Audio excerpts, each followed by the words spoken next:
ভাবলাম তোমাকে একবার দেখে যাই। এই বলে নবীজি ফাতেমার ঘর থেকে বের হয়ে গেলেন। কিন্তু মা ফাতেমা ঠিকই বুঝতে পেরেছিলেন নবীজি ক্ষুধার্ত অবস্থায় তার ঘরে এসেছিলেন। তখন ফাতেমা ক্রন্দনরত অবস্থায় নামাজে বসে যান। 2 রাকাত নামাজ পড়ার পর আল্লাহ রাব্বুল আলামিনের কাছে মোনাজাত করে বললেন, হে রাব্বুল আলামিন, আপনি আমাকে যত পারেন কষ্ট দেন, কিন্তু আমার বাবাকে কোনো কষ্ট তুমি দিও না আল্লাহ। মা ফাতেমা যখন মোনাজাত শেষ করলেন তখন তিনি লক্ষ্য করতে পারলেন তার ঘরের মধ্যে কে যেন এসে খাবার দিয়ে গিয়েছে। ফাতেমা এতগুলো খাবার দেখে অনেক খুশি হয়ে গেলেন এবং নবীজিকে ডেকে নিয়ে আসলেন। নবীজি ঘরে এসে জিজ্ঞেস করলেন, মা এই খাবার কে দিয়েছে?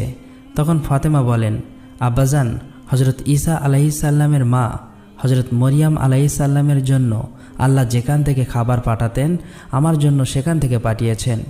তখন আমার নবী বুঝতে পেরেছেন আল্লাহ রাব্বুল আলামিন ফাতেমার জন্য জান্নাতি খাবার পাঠিয়েছেন।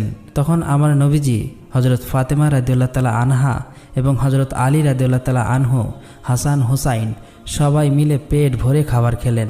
এত সুস্বাদু খাবার খেয়ে মা ফাতেমা রাদিয়াল্লাহু তাআলা আনহা আল্লাহ রাব্বুল আলামিনের দরবারে শুকরিয়া আদায় করলেন।